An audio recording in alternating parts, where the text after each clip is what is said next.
요한복음 4장 23절 24절 제가 읽겠습니다. 아버지께 참으로 예배하는 자들은 신령과 진정으로 예배할 때가 오나니 곧 이때라. 아버지께서는 이렇게 자기에게 예배하는 자들을 찾으시느니라. 하나님은 영이시니 예배하는 자가 신령과 진정으로 예배할지니라. 아멘. 주님께서 사마리아의 여자를 만나셔서 하시는 말씀 중에 요한복음 4장의 말씀이 나옵니다. 아버지께 예배하는 자들은, 아버지께 참으로 예배하는 자들은, 참으로 예배하는 사람들은, 전능하신 아버지 하나님께 진정으로 예배하는 사람들은 신령과 진정으로 예배할 때가 온다. 신령과 진정이다 그 말은 신령은 영이다 그 말이고, 요즘에 이제 번역된 것이 사실은 맞습니다. 진정은 진리를 이야기합니다. 그래서 영과 진리로 예배할지니라. 그것이 이제 요즘의 번역인데 그것이 본래 맞는 말입니다. 그래서 아버지께 참으로 예배하는 사람들은 영과 진리로 예배할 때가 오나니 곧 이때라. 아버지께서는 이렇게 자기에게 예배하는 자들을 찾으시느니라. 하나님은 영이시니 예배하는 자가 영과 진리로 예배할지니라. 하나님은 영이시니 예배하는 자가 영과 진리로 예배할지니라. 그럼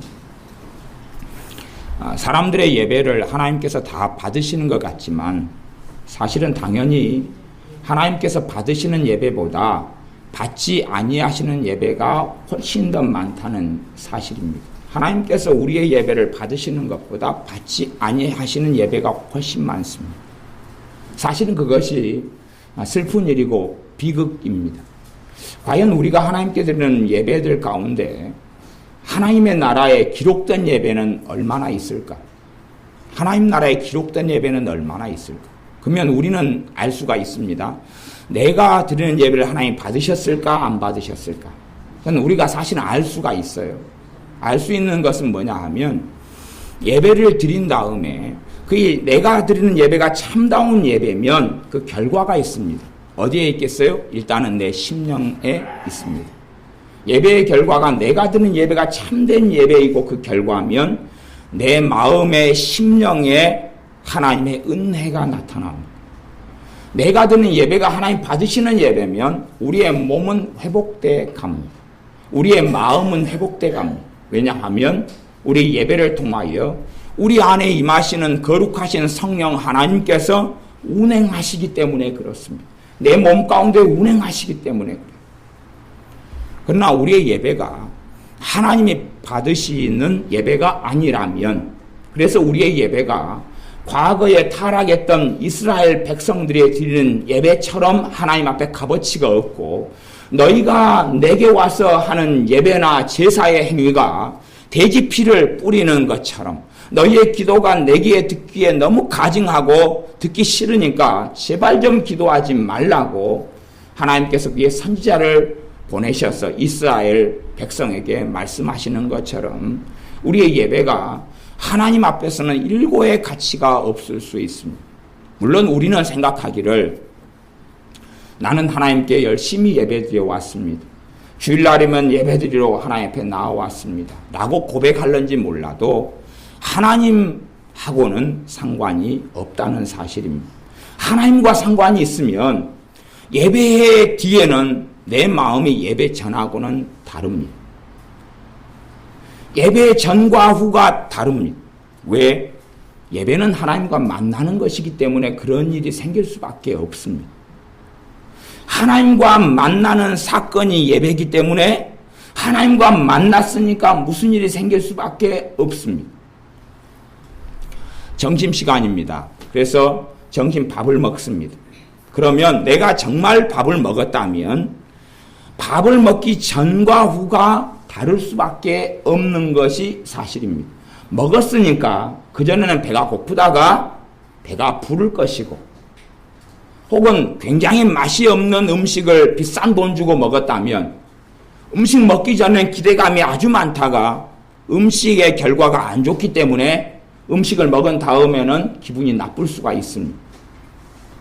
제가 간혹 해양공원을 돌아다니는데 그 중에 어떤 음식점을 지나다니면 제가 아이고 저 음식점. 그럼 왜 그러냐면 제가 어떤 음식점에서 음식을 사 먹었는데 바가지를 쓰고 아주 그냥 우리 전라도 사투리로 거시기한 일을 겪었기 때문에 그렇습니다. 아주 안 좋은, 이렇게 내 음식을 사 먹었는데 안 좋은 결과니까. 그런데 정말 하나님께 예배하는 것은 안 좋은 결과를 가져올 수 없다는 사실입니다. 그러나 내가 예배 전과 후가 비슷하고 똑같다면 사실은 나는 예배드린 게 아닙니다. 그래서 하나님께서는 모든 예배자를 찾으신다고 말씀하시는 것이 아니라 하나님은 영이시기 때문에, 그래서 하나님이 영이시다는 이야기를 강조하십니다. 하나님은 영이시다. 그러니까 사람이 어떤 하는 방식과 사람이 하는 생각, 사람이 하는 종교성을 가지고 예배 드리는 것이 하나님께 합당하지 않다. 그러므로 하나님이 영이시기 때문에 예배를 드리려면 영으로 예배 드려야 된다. 그럽니다. 좀 어려운 말씀이 되겠죠? 근데 굉장히 우리가 쉽게 많이 하는 말씀이기도 합니다. 어렵다는 이야기는 하나님께 내가 우리를 예배를 드리고 살아오는데 예배 드리는 그 받으시는 예배가 무엇인지를 주목하지 않았다는 이야기입니다. 무슨 말이냐 그러면 그냥 우리 입장에서 내가 예배 드렸으니까 하나님은 당연히 받아주셔야 한다고 생각한다 그 말입니다. 그러나 그렇게 되지는 결코 않습니다. 왜냐하면 하나님께서는 거룩하신 하나님이시기 때문에 우리가 그냥 인양저냥 드리는 그 예배가 다 하나님 앞에 연락되는 것은 결코 아닙니다. 심지어는 우리의 무수히 많은 기도 가운데 우리의 대부분의 기도가 어떤 목사님이 쓰신 책 제목처럼 하나님의 나라에 쓰는 잡동사니 취급 쓰레기통에 들어가는 일들은 비일비재합니다. 그러나 우리는 그렇게 생각하지 않고 우리가 무엇이든지 드리는 기도를 하나님은 반드시 받아주셔야 된다고 생각합니다. 하나님 중심이 아니라 우리 중심의 삶을 산다는 이야기죠. 그러나 하나님은 영이시기 때문에 영으로 예배하는 사람의 예배를 받으십니다. 하나님은 영이시기 때문에 영으로 예배하는 사람의 예배를 받으십니다. 거기에서 영은 두 가지를 이야기합니다. 근데 저는 앞에 해석을 선호하는데 두 가지의 설명을 할 수 있습니다. 그러면 성경을 가지고 해석하자면 하나님께서 말씀하시기를 하나님을 섬길 때에, 하나님을 사랑할 때에 마음을 다하여 사랑하고 뜻을 다하여 사랑하고 성품을 다하여 사랑하고 힘을 다하여 사랑하라고 말씀합니다.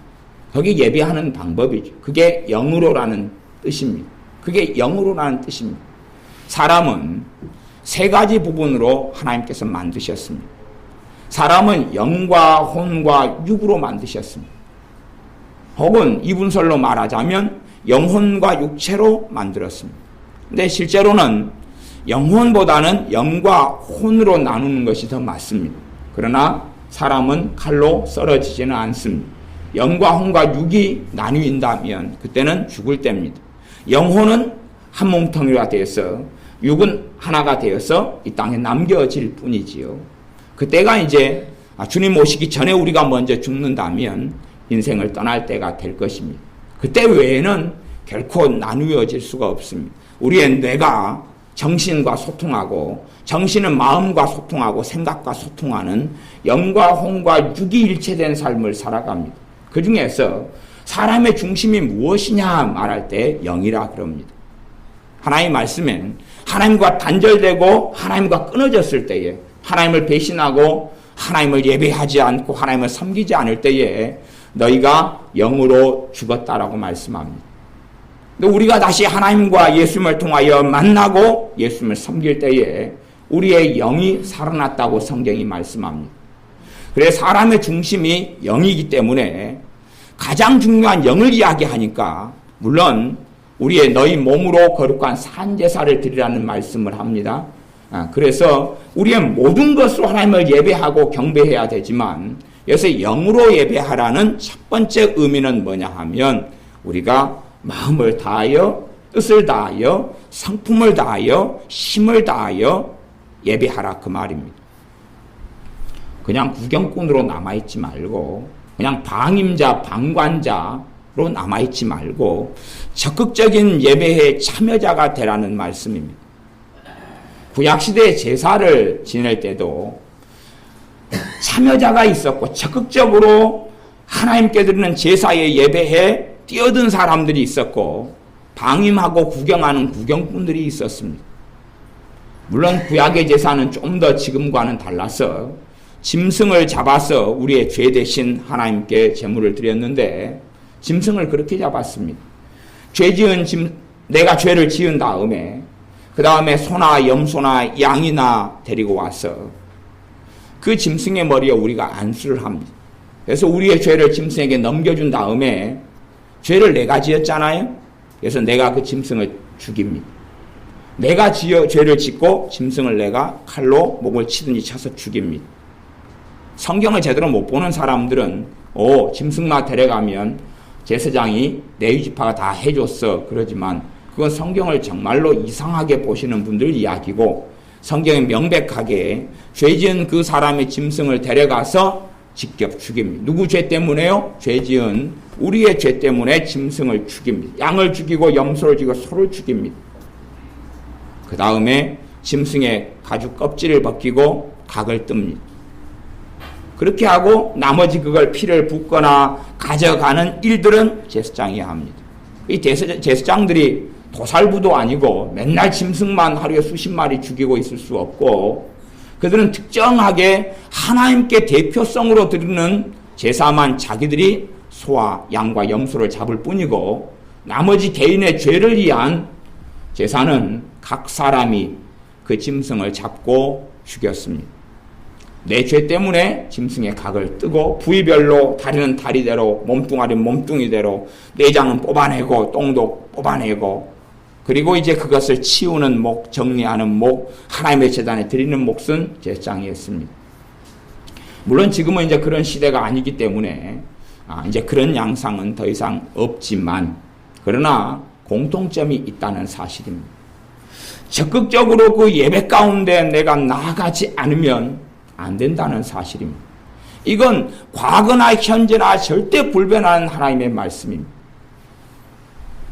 그래서 예배에 구경꾼으로 있는 사람들은 그렇게 생각할 겁니다. 1년간 예배 드려도 별로 아무런 일이 없구나. 1년간 내가 예배를 드렸어도 별일이 없구나. 그러니까 예배에 대한 기대감이 사라집니다. 무슨 말이냐면 예배에 대한 믿음이 실종되고 없어지죠. 근데 사실은 예배를 1년간 드렸는데 별일이 없구나. 그러면 예배 때에 성령님이 내 심령과 삶 속에 역사하지 않으셨다는 이야기입니다. 어떤 사람이 역사하지 않습니까? 하나님을 사랑하지 않는 사람들. 하나님을 사랑하지 않는 사람들에게는 성령님께서 운행하시거나 역사하지 않습니다. 비록 예수님을 믿기 때문에 성령 하나님께서 임하셨을지는 몰라도 내 삶 속에서는 일하시지 않는다는 이야기입니다. 그분께서는 거룩하시기 때문에 내가 주님을 원하지 않는데 내 심령을 새롭게 하고 죄를 깨닫게 하고 내 삶을 변화시키는 일에 움직이실 수가 없습니다. 그래서 우리 예배가 얼마나 내가 추리한 옷을 입었는지 아니면 깨끗한 옷을 입었는지 심지어는 내 삶이 얼마나 부족함과 허물과 죄로 멍들었는지 하고는 상관없이 우리를 치유하시는 주님을 또한 우리의 마음을 새롭게 하시는 주님을 내 인생과 삶에 부어지는 하나님의 은혜를 누리고자 한다면 우리의 예배가 그냥 습관처럼 드리는 예배로 멈춰서는 결코 안 됩니다. 그래서 영으로 예배 드려야 된다. 그 첫 번째 의미가 그렇고 두 번째 의미는 그 영을 성령님으로 이해할 수 있습니다.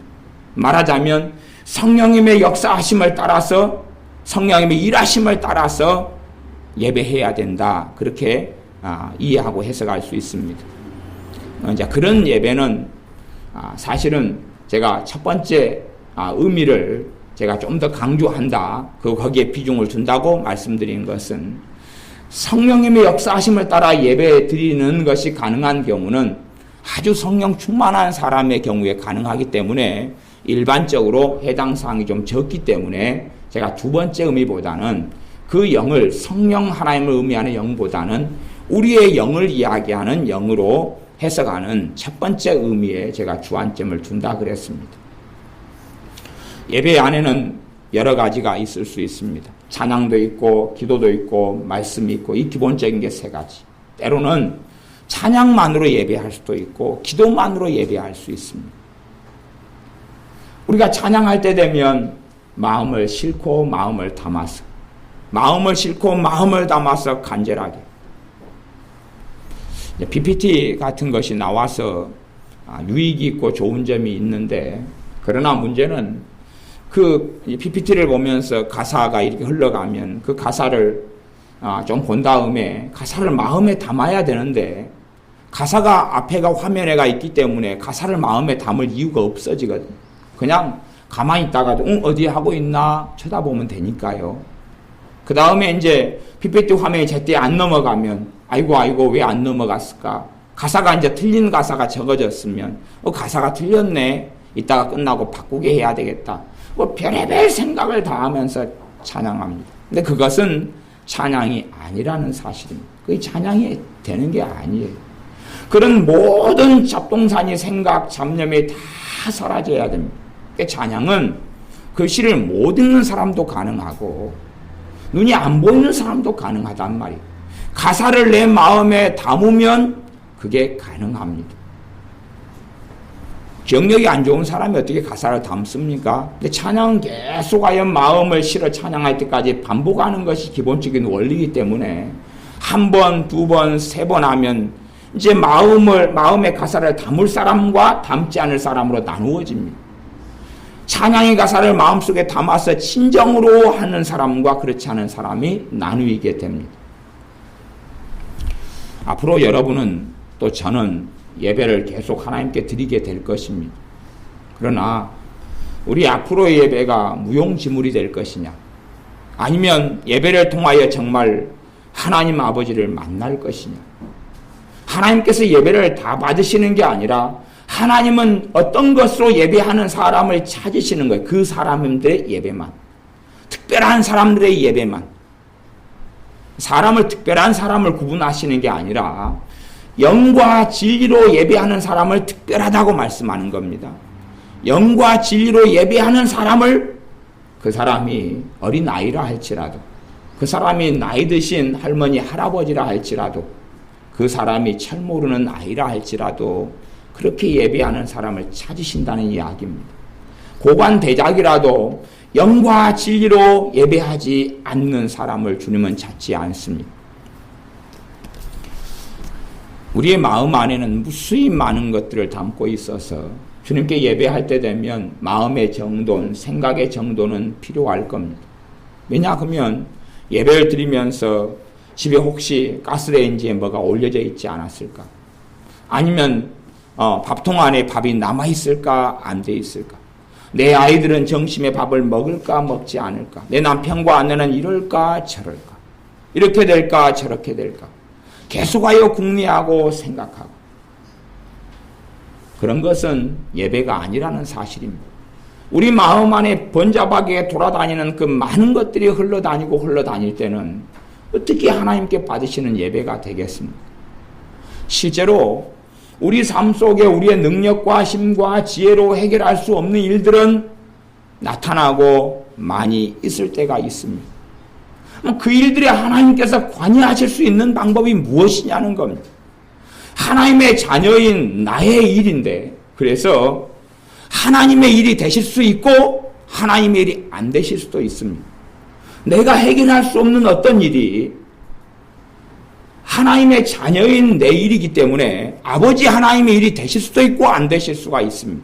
원론적으로는 아버지 하나님의 일이 되셔야 합니다만은, 그러나 하나님 아버지께서는 거룩하시고 공의로우시기 때문에, 그러시기 때문에 아무리 사랑이 많으시고 사랑이신 그분이시라 할지라도 진리로 행하신다는 사실입니다. 하나님의 말씀을 어겨버리고 하나님의 성품을 어겨버리고 하나님의 거룩하심을 무너뜨려버리고 하나님의 의로우심을 무너뜨리는 가운데 하나님은 결코 행하실 수가 없습니다. 그러므로 하나님께서 행하실 수 있도록, 우리의 삶에 일하실 수 있도록 우리의 예배가 하나님께서 받으심직한 예배, 그러한 예배자가 되어야 됩니다. 영으로 드리는 예배자가 되어야 됩니다. 보통 우리가 설교를 듣고 이제 기도를 해봅니다. 설교를 들은 다음에 기도를 간절히 말씀을 붙잡고 기도하겠습니다. 아니면 우리의 기도 제목을 가지고 함께 기도하겠습니다. 그러고 이제 기도를 막 해보면 대강 제가 이리 살펴보면 한 3분의 1이나 아니면 좀 안 되는 분들은 안 되는 기도가 바로 잘 나옵니다. 바로 간절히 기도가 나오고 3분의 2나 아니면 좀 넘는 사람들은 기도가 잘 안 됩니다. 기도가 잘 안 돼요. 근데 그게 왜 그러느냐 살펴보면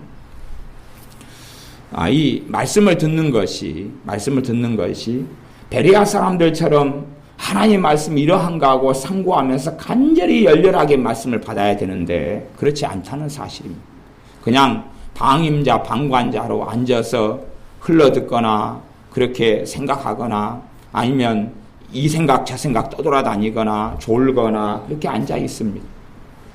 그 상태가 되니까 막상 말씀이 끝나고 기도를 시작하면 기도가 안 되는 것이. 왜요? 성령님이 도와주셔야 되는데 기도를. 또한 내가 하나님을 만나고자 하는 열의가 있어야 되는데 그게 쉽지 않고 안 됩니다. 수동적인 자세로 말씀을 듣는 것은 자동차를 비유하면 설교를 들을 때 1단계를 넣어가지고 있습니다. 1단계를 넣고 20km, 30km로 자동차를 달리는 겁니다. 그러고 있다가 기도하는 것은 하나님을 적극적으로 나아가 만나는 것이니까 5단계를 써야 된다 그러면 한 120, 130km, 110km로 차를 달려야 한다면 20km에서 110km가 어떻게 바로 올라가겠느냐 하는 겁니다. 그래서 우리가 말씀을 듣는 것이 바르게 되었느냐 되지 않았느냐를 살펴보려면 말씀을 들은 다음에 내 기도가 바로 그냥 쑥 하고 전진해 가면서 깊이 들어갈 수 있느냐 없느냐를 살펴보시면 우리가 말씀을 듣는 자세가 바르게 됐느냐 그렇지 않느냐를 알 수 있습니다. 하나님의 말씀을 간절히 받으면 하나님의 말씀을 통하여 성령님께서 역사하시는 것입니다. 성령님께서 역사하시는 것이. 찬양도 그러합니다. 찬양을 수동적으로 내가 머물러 있을 수 있고 방관자로 구경꾼으로 찬양을 할 수가 있고 내가 찬양의 참여자로 내가 찬양을 드리는 사람으로 하나님께 할 수 있습니다. 어느 자리에서 그렇게 하느냐 하는 겁니다. 영과 진리로 예배할지니라 했으니까 뒤에 있는 진리 이걸 진정이라고 옛날 개역 개정판 우리가 쓰는 개역 성경은 번역됐는데 개역 개정판은 진리로 잘 번역됐습니다. 진리는 하나님의 말씀을 이야기하죠. 하나님의 말씀을 이야기합니다. 이 진리로 예배할지니라 안에는 여러 가지 의미가 포함되어 있습니다. 그 중에서 기본적인 것만 제가 말씀을 드리겠습니다. 기본적인 것은 봐보십시오. 과거의 구약의 이스라엘 백성들이 모세가 하나님의 율법을 받으러 시내산에 올라가니까 40일이 가까이 와도 모세가 내려오지 않았습니다. 그래서 이 사람들이 이 이스라엘 백성들이 모여가지고 아론과 함께 모여서 금송아지를 만들었습니다. 그 다음에 금송아지에게 이름을 붙였는데 우리를 애굽에서 인도해 내신 여호와라 이름 붙였습니다. 금송아지의 이름이 누구냐 그러면 여호와 하나님입니다. 그래서 이 금송아지 여호와 하나님께서 우리를 이집트 애굽에서 노예졌던 데서 해방해 주셨다. 이집트에서 많은 기적과 이적을 베풀어 주셨다고 그들은 주장했고 말했고 그리고 잔치를 벌였습니다. 그것처럼 진리가 없을 때는 우리가 하나님이라고 예배하지만 그러나 그 하나님이 아닌 것입니다. 이슬람은 구약에서 이스마엘의 이 족속에서 만들어지고 형성된 것이 그리고 그 갈래 속에서 나온 그래서 구약 성경을 좀 참조하고 이용해서 나중에 코란이라는 것을 마호메트가 만들어내서 형성된 종교입니다. 이제 거의 역사가 그래도 한 1500년이 좀 되는 것 같은 그런 신흥 종교입니다. 그런데 이슬람교에서 섬기는 신이 누구냐 하면 알라 신입니다. 그러면 알라신이 도대체 누구냐? 뭐 우리나라 말로 하면 하나님 그 말입니다. 그러니까 알라신은 그냥 하나님 그 말이에요. 구약시대에 섬기는 하나님, 그렇게 말하는 하나님 그 말이에요. 그러니까 뭘 모르는 사람들은 성경에 하나님이 알라다 그럽니다. 왜? 그 나라 말로 그냥 알라니까. 우리가 중국에 가면 하나님을 뭐라 부르냐면 상제라 부릅니다. 그 다음에 미국에 가면 하나님을 갓 그렇게 부릅니다.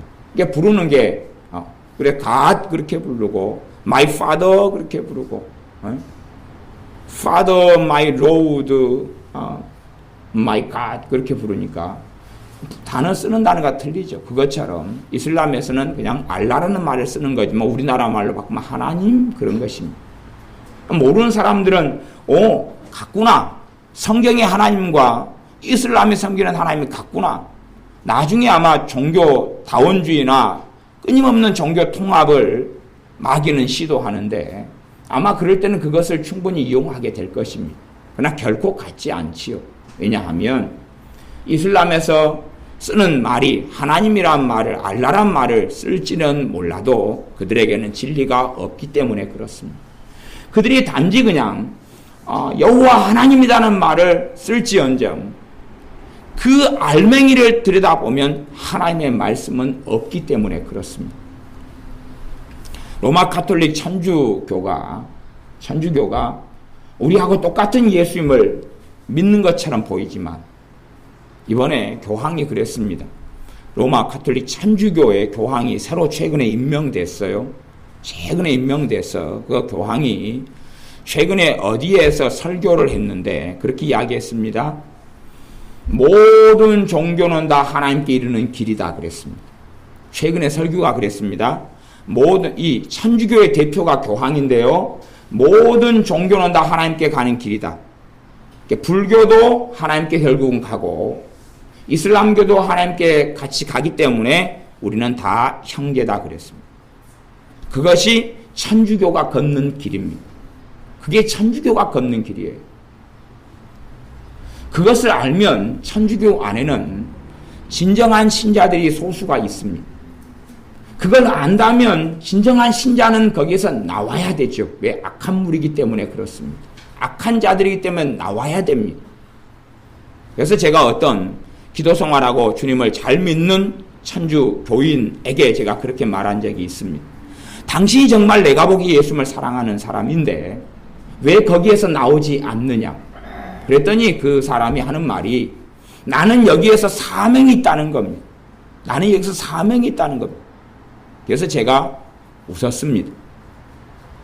하나님 말씀은 악한 자에게서 나오라고 말씀하는데 거기에 사명이 있다는 것입니다.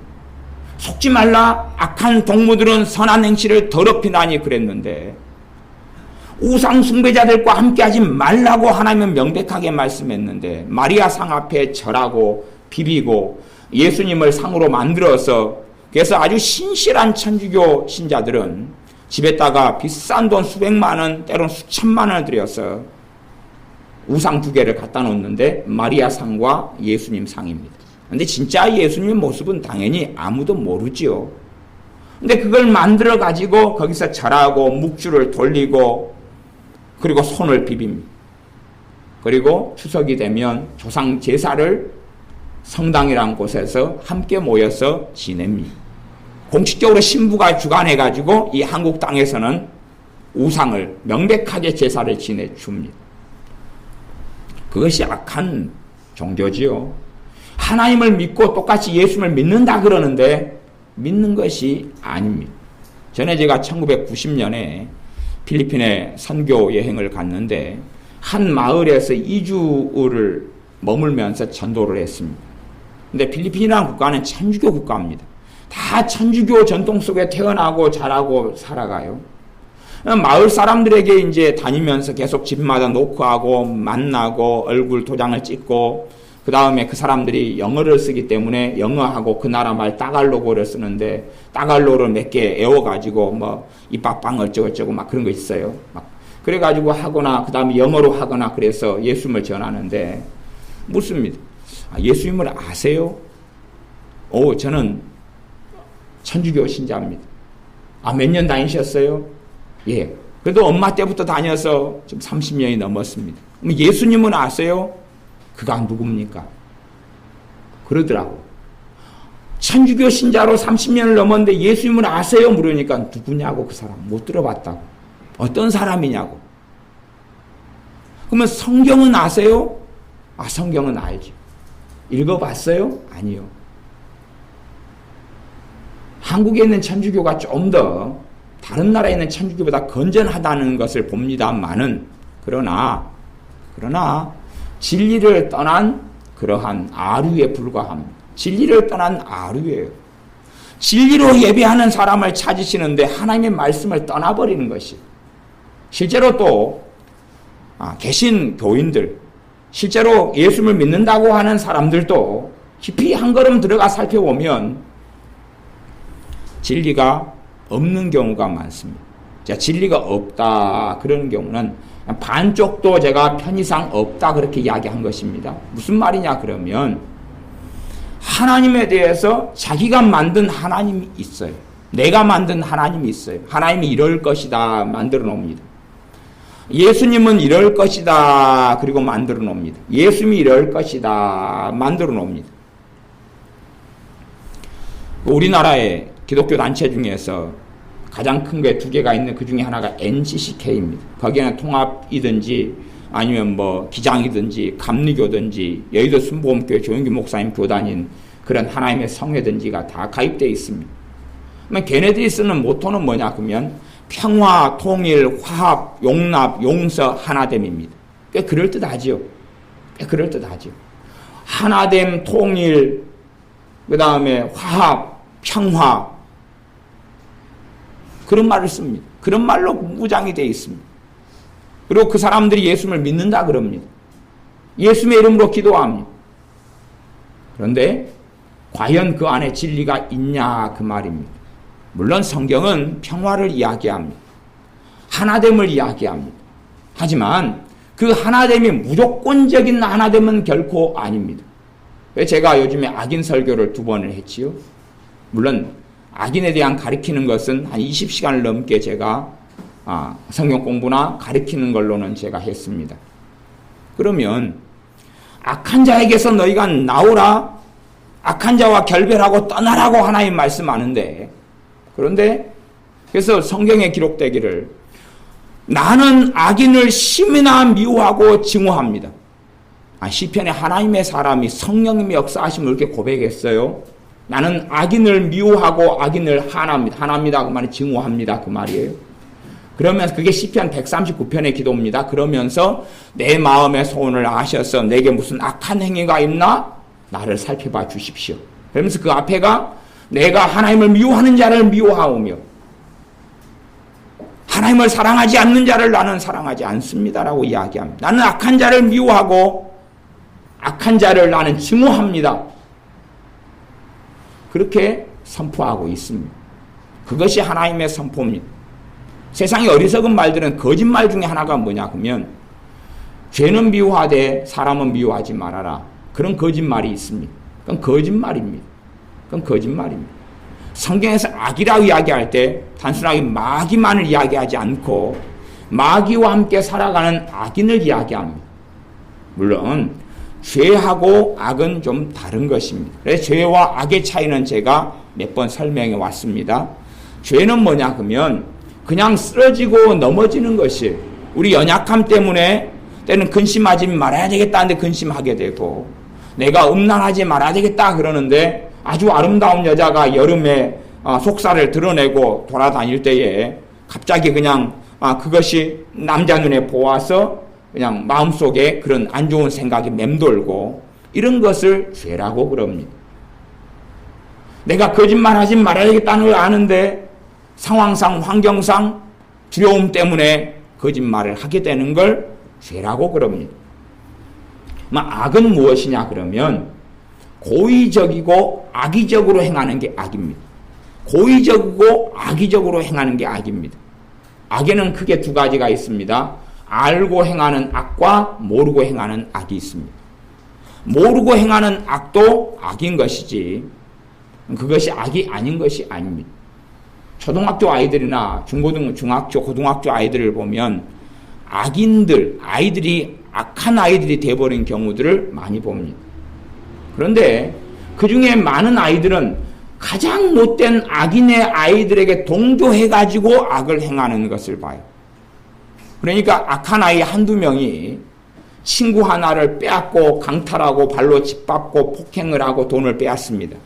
그러니까 몇 명의 아이들이 그에 참여를 합니다. 그래서 같이 공격하고 빼앗고 증오하고 그렇게 합니다. 그러니까 적극적으로 주도한 아이가 한둘이가 있고 거기에 동참해가지고 그 악에 물들이는 것이 아이들이 몇이 있습니다. 다 악이라고 그럽니다. 다 악이라고 그래요. 생각해 보십시오. 친구끼리 말에 언쟁이 있어서 싸울 수는 있어요. 그걸 죄라고 그럽니다. 그거 말고 한 사람을 찍어놓고 그 아이에게 돈을 빼앗고 폭행을 가하고 그런 것은 고의적이고 악의적인 것이에요. 그걸 악이라고 이야기하는 것입니다. 예수를 믿는 사람이 사기를 쳐요. 그럼 그걸 악이라고 이야기하는 것입니다. 내가 버젓이 저 사람이 그렇지 않은 행동, 어떤 행동을 했는데 내가 그것을 내 식으로 오해하고 곡해해가지고 유언비어를 퍼뜨립니다. 유언비어를 말을 바꿔서 퍼뜨린다 그 말이에요. 그것을 악이라고 그럽니다. 그것을 행하는 사람을, 그 악인을 미워해야 되는 것이지 그 악인을 사랑하라고 하나님은 결코 말씀하지 않습니다. 어떤 하나님께서요? 사랑이신 하나님께서요. 사랑이신 하나님께서 그렇게 말씀합니다. 그런 것들을 알지 못하는 가운데 하나님을 무슨 모습으로만 그리냐 그러면 하나님은 사랑이시다. 사랑 끝. 그리고 자기가 하나님을 만들어 놓습니다. NCCK처럼 기독교 단체의 가장 큰 것 아니면 CBS 방송처럼 하나님을 사랑이시다. 그리고 이제 한켠에 하나님을 놔둡니다. 하나님 상을 만들어 놓습니다. 사랑 사랑 사랑 그 누가 말했나? 하나님 사랑을 만들어 놓습니다. 이분이 하나님이구나. 그리고 자신의 주장을 합니다. 자신의 주장을 하고 살아갑니다. 성경에 보면 진리를 위하여 싸우라는 찬양이 521장인가 뭐 그렇게 있는 것 같습니다. 그러면 진리를 위하여서 어떻게 해라 그럴 때에 그 NCK 같은 데 속해 있는 그러한 기장측 교회 같은 그런 사람들은 그런 찬양을 열심히 부릅니다. 그러면서 뭐 하냐 그러면 데모합니다. 그러면서 민주화 운동을 벌입니다. 누가요? 목사들이, 그 다음에 교회 신자들이. 생각해 보십시오. 민주화가 하나님 뜻입니까? 아닙니까? 하나님 뜻 아닙니다. 민주화 하나님 뜻 아닙니다. 민주화가 성경에 어디에 있습니까? 66권에 어디에 있습니까? 지금의 시대보다 훨씬 심각한 노예가 있었던 시대에, 왕경 시대에, 법이 없었던 왕경 시대에, 아니면 전제 정치의 시대에 그 나라의 정치를 뒤집어 엎으려고 하나님의 사람들은 싸우지 않았습니다. 맹수와 더불어 싸우는 어리석은 일을 하지 않는다고 사도 바울은 이야기합니다. 복음을 위해서 살았지 어떤 이상적인 정치를 이루기 위해서 산 사람들이 아닙니다. 하나님의 나라를 위하여 싸운 것이지 다른 걸 위하여 싸운 성령님의 사람들은 존재하지 않습니다. 그런데 어떤 사상에 사로잡혀서 그것을 위하여 살아간다는 것은 이미 예수님을 부인한 것입니다. 예수님을 부정한 것입니다. 아무리 무엇이라고 말할지라도. 그래서 그 사람들은 성경을 보면서 예수님을 민주주의의 투사로 둔갑을 시킵니다. 예수님을 노동자 예수님으로 둔갑을 시킵니다. 예수님을 역성혁명을 한 사람으로 둔갑시킵니다. 해방신학에서는 예수님을 해방시키러 오시는 분으로 둔갑을 시킵니다. 그러나 우리 주님께서는 영적인 해방을 가지고 오셨지 로마의 압제에서 이스라엘을 해방을 가져온 게 아니라는 사실입니다. 사람들은 끊임없이 자기들의 요구에 맞춰서 우리 주님을 변형을 시킵니다. 자기들의 사상과 가치관에 맞추어서 하나님을 변형을 시킵니다. 그것이 무수히 많은 한국교회 목사들이 걸어가는 길입니다. NCCK에 동조하고 거기에 헌금을 보내고 함께하는 자들이 걸어가는 길입니다. 통합 같은 교단들이 그렇지요. 모르고 했다 해도 악에 동조하고 동참하는 것이 됩니다. 우리는 우리가 만든 하나님을 섬겨서는 안 됩니다. 성경의 하나님을 섬겨야 됩니다. 제가 사람들에게 묻습니다. 예수님은 모든 사람이 오셨을 때 받아들여줬지요? 묻습니다. 대부분의 사람들이 그러더라고요. 예. 예수님께서는 사람들이 뭐라고 말씀하면 그걸 다 들어주셨죠? 제가 묻습니다. 그러면 많은 사람들이 예. 예수님은 거절하신 적이 없으시죠? 예. 다 거짓말입니다. 성경 사복음서를 찾아보면 예수님이 사람들의 말에 동조해 주실 때보다는 거절하실 때가 대부분이었다는 것을 왜 사복음서를 보면 못 볼까요? 마태복음, 마가복음, 누가복음, 요한복음을 보면 사람들의 요구에 주님은 안 된다, 틀렸다, 잘못이다, 오히려 꾸짖고 책망하시는 것이 대부분이었는데 왜 성경이 그렇게 안 보일까요? 우리 주님이 왜 예스맨으로 보일까요? 우리 주님은 하나님 나라의 중심이기 때문에 육적인 것을 원하는 사람들의 요구에는 동조하실 수가 없었습니다. 자기의 욕망과 자기의 뜻을 성취하려는 사람들의 요구에는 동조하실 수가 없었습니다. 어떨 때는 주님의 제자의 엄마가 찾아왔어.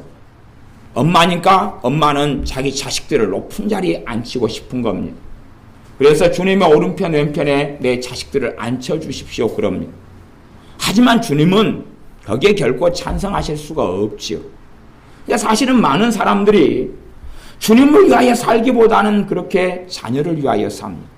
무엇을 결정하고 선택할 때도 자녀 때문에 선택하고 결정합니다. 아니면 가족 때문에 어떤 선택을 합니다. 하지만 그것이 하나님을 위한 선택이 아닌 경우는 너무나 많습니다. 하나님을 위한 선택을 하지 않고 사람을 위한 선택을 합니다. 하지만 그것은 참담한 결과를 가져왔습니다. 역사 이래로 그래왔다는 사실입니다. 사람들은 끊임없이 자기 중심적으로 하나님을 섬기고 싶어 하기 때문에 하나님을 교묘하게 혹은 아주 더 많이 변형을 시킵니다. 그리고 그래서 성경의 하나님이 아니라 자기가 만들어낸 하나님을 섬기기 때문에 그런 사람들의 예배에는 하나님 받지 않는다고 말씀하신 겁니다. 하나님을 혼합되게 하고 섞어버리고 주님을 변형되고 주님을 바꿔버리는 그런 자들의 예배를 받지 않는다는 것입니다.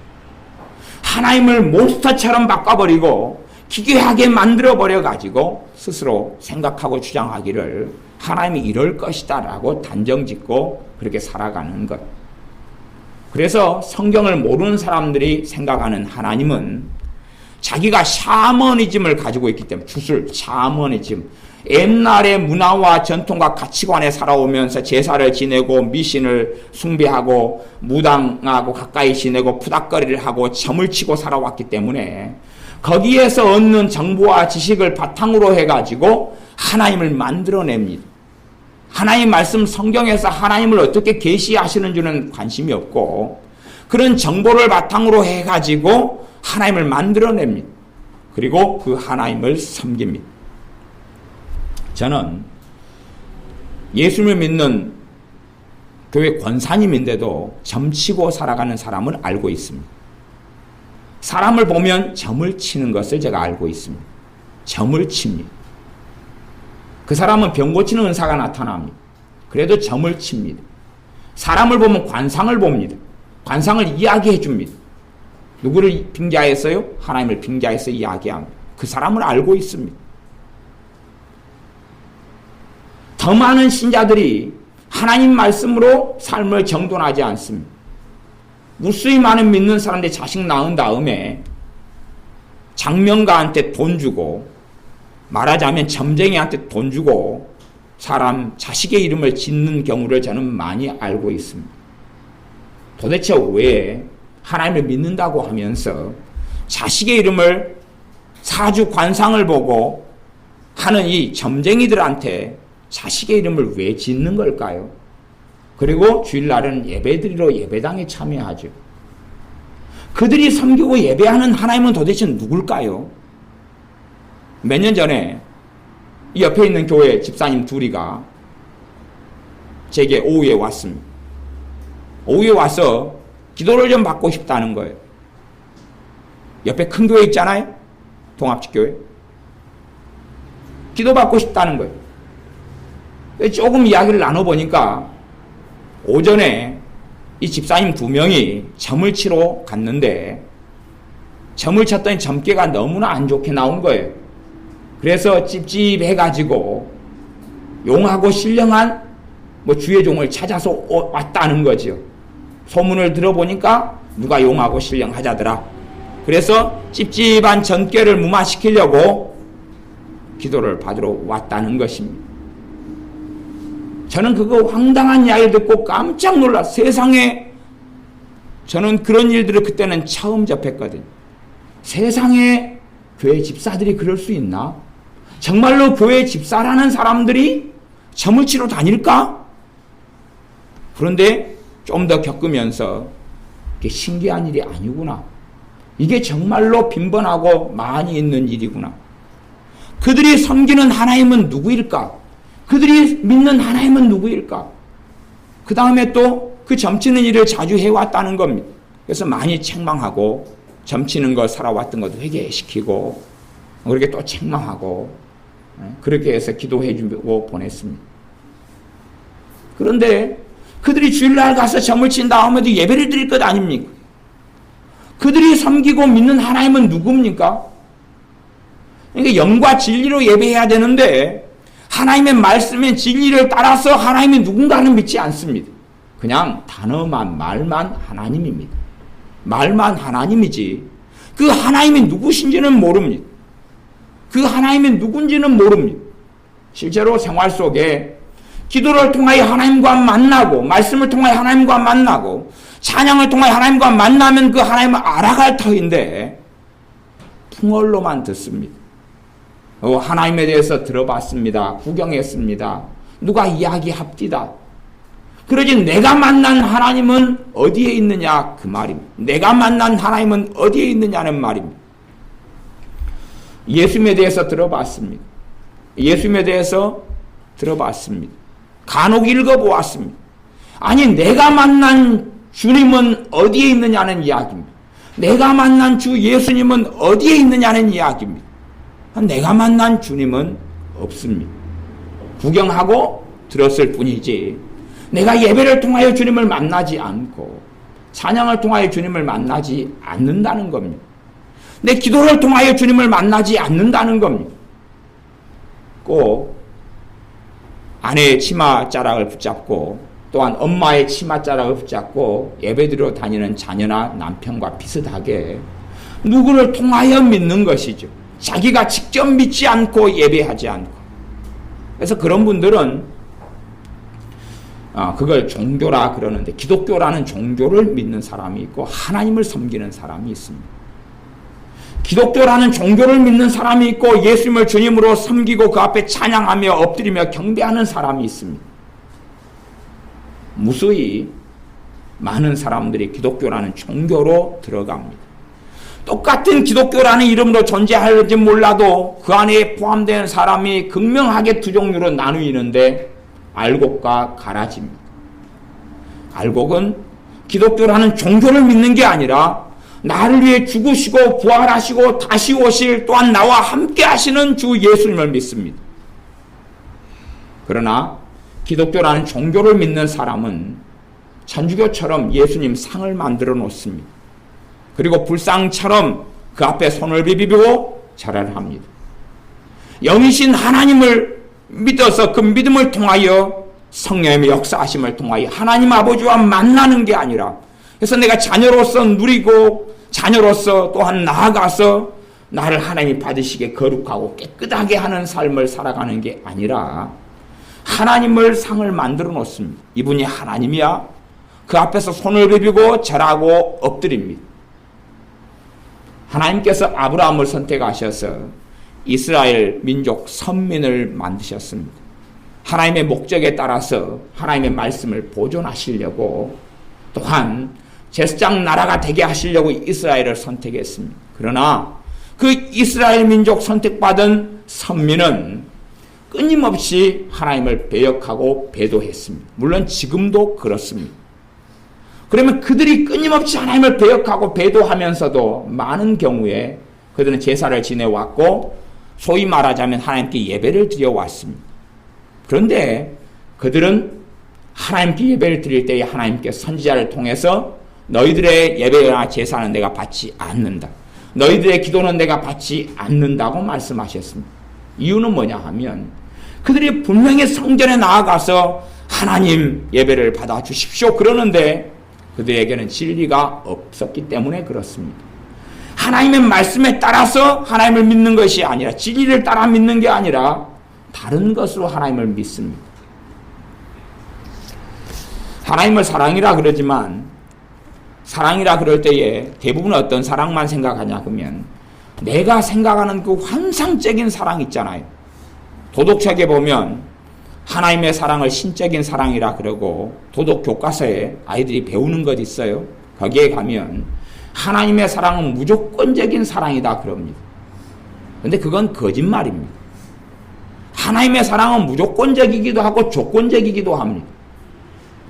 그렇기 때문에 하나님의 사랑은 무조건적이다 그러는 말 자체가 전혀 통용되지 않고 해당되지 않는 말입니다. 무슨 말이냐 그러면 선풍기를 가리켜서 저 선풍기는 온화하다. 그럼 말 됩니까 안 됩니까? 안 되지요. 의자를 가리켜서 의자가 똑똑하네. 말 됩니까 안 됩니까? 안 되지요. 그런 머리는 가지고 있으면서 하나님의 사랑은 무조건적이다?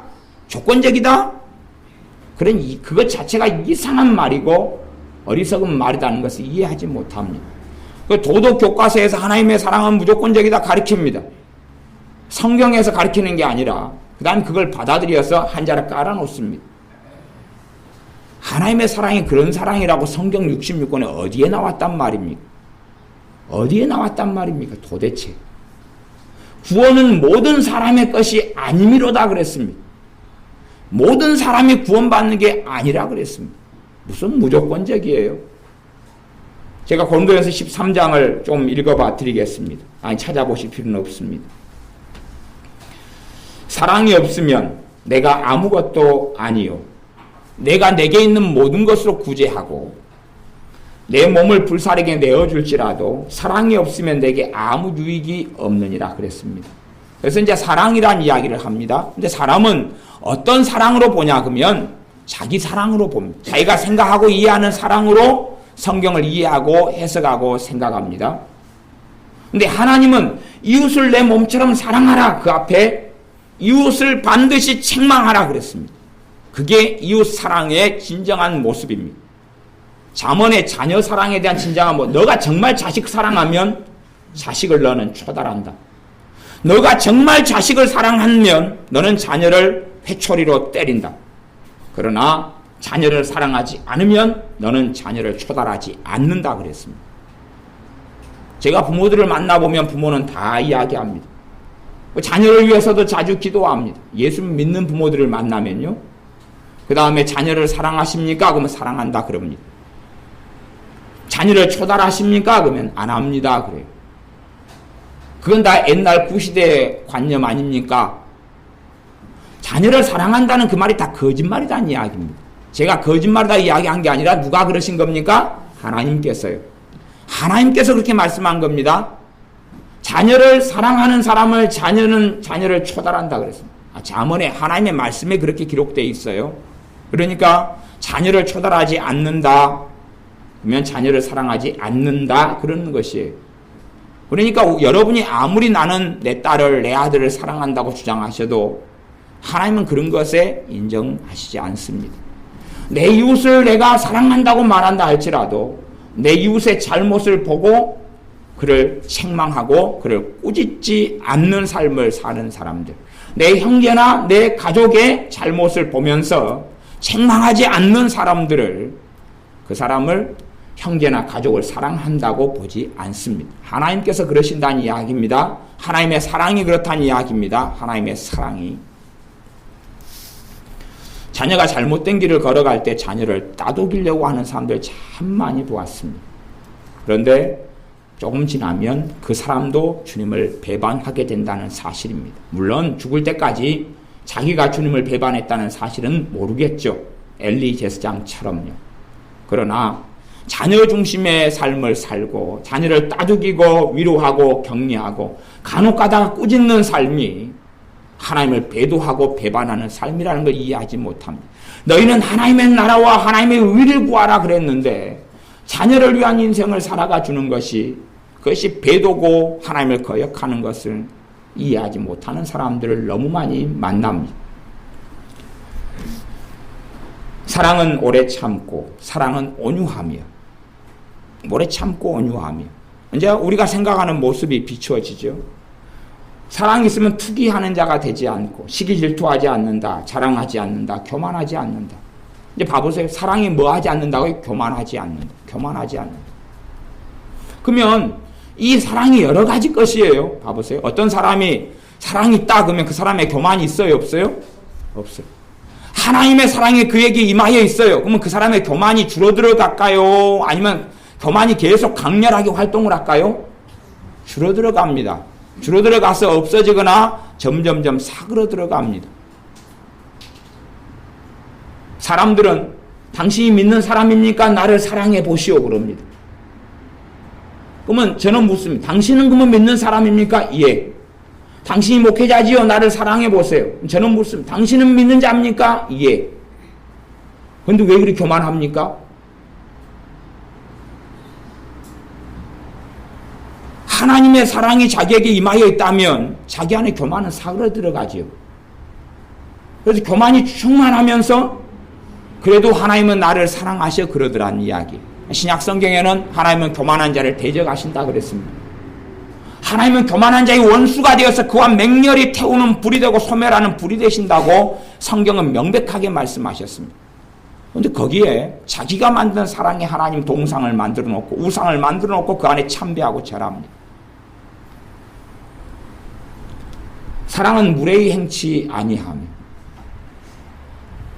예수님을 정말 믿는 자녀들이면 싸가지가 없지는 않습니다.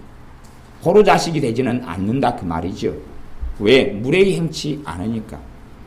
부모에 대한 공경심이 있고 어른에 대한 공경심을 가집니다.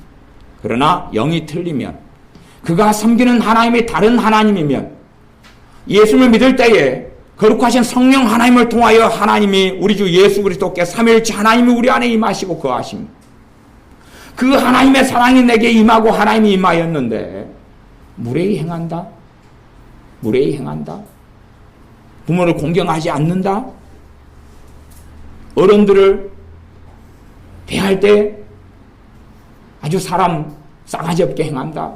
내 자녀를 그렇게 만들어 놓았다면 다리를 부러뜨려서라도 사람으로 만들어야 되지요.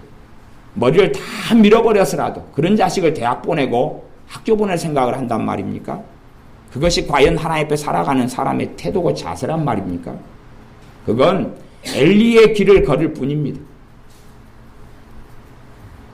이번에 서울 집회하면서 자녀 두 사람 자녀를 상담했는데 두 사람 자녀가 그런 사람들이었어요. 두 사람의 자녀가 그런 사람들이었어요. 악하게 살아가는 자녀들. 그런 자녀들 안 키웁니다. 그런 자녀를 학교 보냅니까? 학교 보낸단 말이에요. 어떻게 하면 내 자녀가 공부를 잘하게 되겠습니까? 상담을 합니다. 어떻게 하면 공부를 잘하게 되겠습니까? 어떻게 하면 하나님을 경외하고 하나님 앞에 엎드려 살까요가 아니라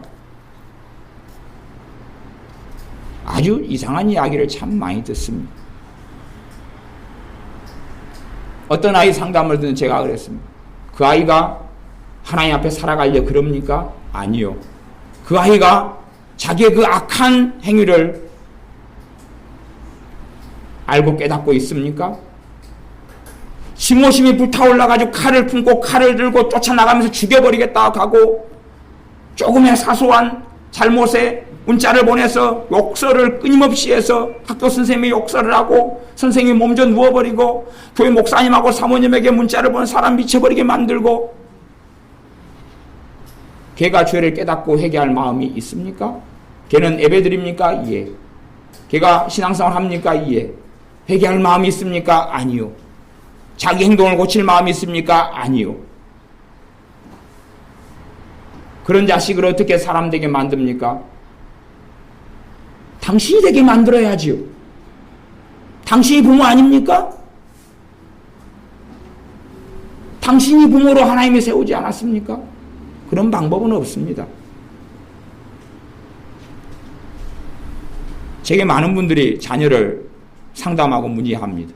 그런데 뜻대로 살아가고 기도하려고 하고 혹은 부모가 정신을 차려서 자녀를 바르게 키우려고 하는 사람이 있는 반면에 자녀 있는 모습 그대로 하면서 하나님의 복을 구합니다. 가당치 않은 이야기를 구하는 그 사람 마음에 하나님 중심이라는 게 없지요. 하나님을 위하여 타오르는 맹렬히 타오르는 불은 없지요. 하나님을 위한 열심은 없는 것이에요. 하나님의 나라와 의를 구하는 불은 없는 것이. 그러니 가족이 원하는 대로 자녀가 원하는 대로 맞추어주는 것만 있죠. 어떻게 하나님을 경외한다는 말입니까? 엘리제사장처럼 목이 꺾여서 죽을 수 있습니다. 그의 영혼도 심판받을 수 있습니다. 하나님을 위해 살아가는 건 그런 것이 아닙니다. 무례히 행치 아니하며 자기의 유익을 굳이 아니하며 성내지 아니하며 자기 입장에서 보는데 6절 봐보세요. 불의를 기뻐하지 아니하며 진리와 함께 기뻐하고. 노동운동하는 목사들을 만납니다. 그 사람들은 불의를 기뻐하지 않는다 그럽니다. 여기서 불의가 뭡니까? 자기가 생각하는 정의에 따른 불입니까? 아니면 하나님의 말씀에 입각한 불입니까? 하나님의 말씀에 입각한 불의가 이 성경이 이야기하는 건데 그 사람들은 자기가 가진 정의가 있어요. 그래서 자기의 정의에 안 맞는 불의를 무너뜨리기 위해서 싸우더라 그 말이에요. 그러면서 자기는 뜻대로 살아간다고 주장합니다. 기독교 장로교회 대부분의 목사들이 그렇게 살아갑니다. 교인들을 그렇게 이끌어드립니다. 하지만 잘못된 것입니다. 결코 민주주의를 위해서 사도 바울은 싸운 적이 없습니다. 사도들은 노예 해방을 위해 싸운 적이 없습니다. 종으로 부름받은 자가 있느냐? 그대로 종으로 있어서 주님을 섬기는 것처럼 주인을 섬겨라. 그러나 너희가 자유인이 될 수 있거든 그렇게 자유인이 되어라 라고 말씀할 뿐입니다. 내가 어느 자리에 머물러서 하나님 나라가 도래하게 할 것이냐, 어느 자리에 서서 내가 하나님을 영화롭게 할 것이냐의 문제일 것이지 정치 제도를 어떻게 바꾸거나 사회를 어떻게 개혁시키거나 하는 문제가 아닙니다. 우리 동네 여천에 보면은 노조가 있습니다. 노조가 있는데 이 노조는 악의 종자들입니다. 제가 악의 종자들이라고 이야기하는 것은 생각해 보세요. 노조를 왜 만드냐 그러면 서민들을 도우려고 만듭니다. 연약한 자를 도우려고 만들어요. 그렇게 목적이라고 광고하고 주장합니다마는 저 악한 노조가 행하는 게 뭐냐 그러면요, 노조에 가입하지 않는 사람들은 직장을 못 구하게 만들어버립니다. 노조에 가입하지 않으면 직장을 못 구하게 만들고 한 달에 버는 돈에서 1% 노조비를 걷습니다. 노조원이 한 2만 명 되는가요? 수십억 원의 돈을 걷어가지고 무슨 짓거리 하냐고요? 걔네들한테 물어보세요. 노조 간부들한테 물어보세요. 무슨 짓거리 하냐고. 수십억 원을 1년에 모아서 무슨 짓 하냐고 물어보세요. 그 노조에 가입하지 않으면 여청공단은 취직을 못하게 가로막아 버립니다. 그게 민주입니까? 그게 민주를 위해서 노동운동하고 싸우는 거예요? 거기에 많은 신자들이 가담이 있습니다만은 저는 결코 그들을 신자로 인정하지 않습니다. 마귀 새끼들일 뿐입니다. 마귀 새끼들일 뿐이에요. 민주주의를 위해서 하나님은 싸운 적도 없습니다. 주님은 민주주의를 위해 싸운 적이 없어요. 공산 치하에 중국에서 있는 신자들에게 성령 충만함임에도 공산 정권을 무너뜨리기 위해서 그들은 싸우지 않습니다. 그들은 나라의 정책에 합해주고 복음을 위하여 나아갑니다. 중국에 있는 신자들요, 대한민국보다 우리 땅보다 20배, 50배, 100배 더 자유가 없는 그 땅이에요. 그 땅은 자식 낳을 자유가 없다는 것 아십니까? 중국은 자식 낳을 자유가 없다는 것 아십니까? 제가 중국 사람이랑 2년을 넘게 살았는데요, 중국은 자식을 한 명밖에 못 놓습니다. 자식을 한 명밖에 못 놓고 자식을 2명 놓으면 벌금이 5천만 원, 7천만 원 떨어지고 평생 그것 때문에 고통을 줘버립니다. 자식을 단 하나만 놓습니다. 단 하나만 놓을 수 있습니다. 그걸 위해서 싸우지 않습니다. 난 자녀를 2명 놓고 싶은데 왜 내가 결혼해서 자녀 낳을 자유도 없느냐. 그리고 성령 충만한 신자가 아무도 싸우지 않습니다. 그들은 나라 법에 헌신하고 굴복하고 나의 권세자들에 굴복하면서 무슨 싸움을 싸웁니까? 진리를 위한 싸움을 싸워. 무슨 진리요? 하나님의 말씀의 진리요. 하나님의 말씀의 진리를 위한 싸움을 싸웁니다.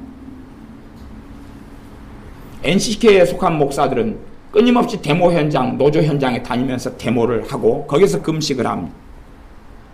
복음은요? 하나님의 말씀은 어디 갔습니까? 찾을 수가 없습니다. 민주라는 이름으로 존재하지만 가장 악한 독재를 행하는 것들을 정말 많이 봅니다. 하지만 자기들은 무장되어 있습니다. 그게 민주화라고. 안 믿는 사람이 거기에 참여하는 것은 안 믿는 사람은 진리가 없어서 미쳤기 때문에, 미혹하는 영, 세상의 영을 받아들였기 때문에, 이 세상의 신을 따라 살아가기 때문에, 마귀를 따라 살아가기 때문에 당연히 그럴 수 있다고 봅니다. 그러나 하나님의 자녀가 그 길을 걸어간다는 것은 이미 예수님을 부인한 것이라는 것을 이해하지 못합니다. 하나님의 나라와 그의 의를 구하라 그랬지 자기가 생각하고 배운 어떤 의를 구하라고 한 적이 없습니다. 결코 그렇게 말씀한 적이 없습니다. 저는 어떤 정교조 교사가 예수님을 믿는다고 하면 결코 저는 신자로 인정할 수 없습니다. 그가 가지고 투쟁하고 싸우는 것이 진리입니까? 진리가 아닙니까? 진리가 아니기 때문에 그렇습니다. 그가 광분하고 미치고 열을 내는 것이 진리를 위한 것이냐? 아니 자기가 가진 사상을 위한 것이냐? 자기의 사상입니다.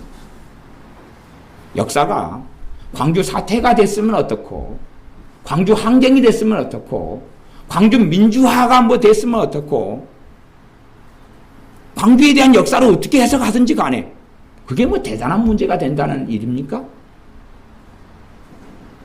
박정희 대통령의 독재가 그의 경제의 발전의 이바지가 어떻게 해석되든지 간에 그게 뭐 대단히 중요하다는 이야기입니까? 현재를 살아나가는 내가 하나님 앞에서 사느냐가 중요한 것이지 도대체 무엇이 중요하다는 이야기입니까? 하나님의 말씀인 진리가 중요하고 내가 섬기는 우리 주 예수님이 중요하고 그의 복음을 위하여 하나님 나라를 위해 사는 것이 신자에게는 가장 중요할 뿐입니다. 그런데 왜 더 중요한 것들이 만들어져서 그것을 위해서 투쟁하고 살아가느냐? 저는 이미 주님을 부인했기 때문이라고 생각합니다. 그런 사람들이 모여서 예배당에서 모여서 예배를 드리면서 하나님을 이용해 먹습니다. 그 다음에 이제 결과가 뭐가 나왔냐 그러면 NCCK 같은 이러한 집단들은, 제가 집단이라고 이야기하는 거예요. 목사들, 교회들의 모임인데 공동기도문에 나무 아부탑을 관세음보살 아멘, 부처님이시여, 마리아시여, 예수님이시여, 하나님이시여. 그게 그들이 가진 이제 공동기도문입니다. 당연히 그 결과가 나와 있는 거죠. 아합의 영이여 오소서, 이세벨의 영이여 오소서, 죽임을 당한 영이여 오소서. 노무현이가 죽으니까 노무현이가 부엉이바에서 흘린 핏자국이 예수님의 핏자국이다. 그 따위짓거리를 하는 것이. 아니 노무현에 대해서 광분하는, 저는 예수님에 대해서 광분하는 건 못 봤어요. 아니 아는 신자들 이야기입니다. 안 믿는 사람들이야 그냥 정신이 헷가닥해서 노무현에 대해서 광분할 수 있겠다고 하지만 예수님에 빠져서 그 사랑에 빠져서 살아가기보다는 믿는 사람이 강전마을로 가가지고 해마다 추모일 되면 추모한다고 가는 그 우상숭배에 동참하는 걸 보면서 도대체 정상인일까? 정상인일까? 잘못된 사상이 지배하지만 또한 우리가 그 사상에 빠져서 어리석게 살아가야 할 것이 아닙니다. 그런 사람이 예배를 하나님은 받지 않습니다. 영으로 예배하는 자, 진리로 예배하는 자의 예배를 받습니다. 자기는 하나님께 예배드렸다고 끊임없이 하나님을 믿고 기독교라고 주장하지만 그들의 예배가 참된 예배가 될 수 없다는 게 성경에 나와 있는 것입니다. 불의를 기뻐하지 아니하며 진리와 함께 기뻐하고 라고 말씀합니다. 하나님의 말씀에 따라서 기뻐한다는 이야기입니다. 하나님 말씀이 아닌 것을 받아들이고 용납하고 기뻐하는 것이 아니라는 겁니다. 하나님께서는 예배하는 자를 찾습니다. 하나님은 영이시니 영과 진리로 예배하는 사람을 찾습니다. 말씀 가운데 우리가 섬기는 하나님이 누구신지, 말씀 가운데 우리가 믿고 섬기는 예수님이 누군지를 반드시 알아가셔야 됩니다. 그리고 그분을 우리 예배를 통해 만나야 되고, 어제나 오늘이나 동일하신 주 예수님을 만나야 됩니다. 예수님이 주님이 아닌 사람이 어떻게 예배 가운데, 찬양 가운데, 기도 가운데, 말씀 가운데 주님을 만나겠습니까? 그럴 수 없습니다. 그러나 우리 주 예수님께서 구세주일 뿐만이 아니라 내 인생과 삶의 왕이시라면 우리는 그의 신하로서, 그의 종들로서 경배하고 예배하며 따르는 것입니다. 오늘 예수님을 따르는 것이지 어떤 당을 따르지도 않고, 어떤 사상을 따르지도 않고, 민주를 따르지도 않고, 공산을 따르지도 않습니다. 우리는 예수님을 따르는 것입니다. 다른 나라를 위해 살지 않습니다. 통일을 위해서 살지도 않습니다. 한민족을 위해 살지도 않습니다. 예수님을 위해 사는 것입니다. 하나님을 위해 사는 것입니다.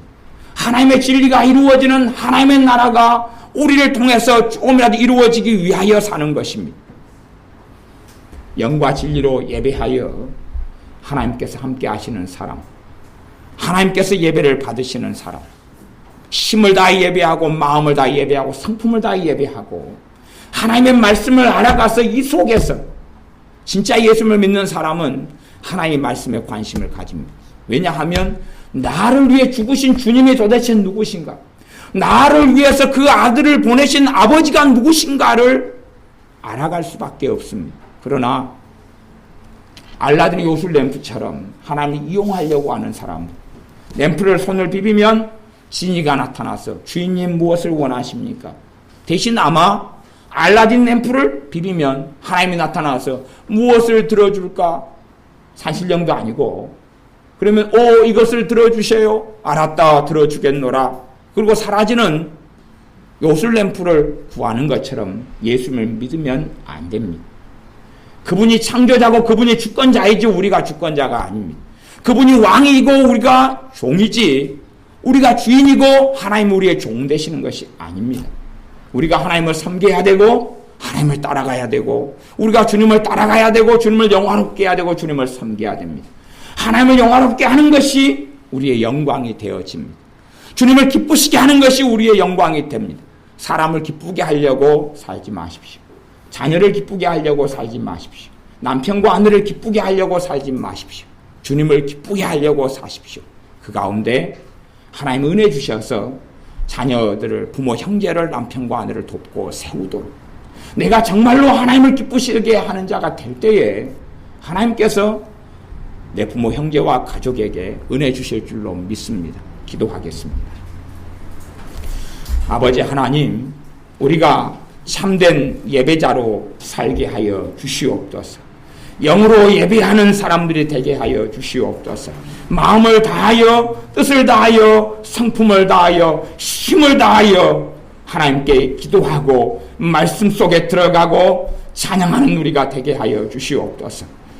내가 만든 하나님이 아니라 하나님께서 말씀을 통하여 계시하신 거룩하신 하나님, 공의로우신 하나님, 진리의 하나님, 빛 되신 하나님, 사랑이신 하나님을 섬기고 살게 하여 주시옵소서. 말씀 안에서 자비하시고 인자하신 하나님을 만나게 하여 주시옵소서. 세상의 가치관, 세상의 사상을 하나님의 말씀과 혼합하여 이상한 것을 만들어내지 아니하도록, 하나님의 말씀을 혼잡하게 만들지 아니하고 말씀을 따라 하나님을 섬기게 하여 주시옵소서. 예수님의 이름으로 기도하옵나이다. 아멘.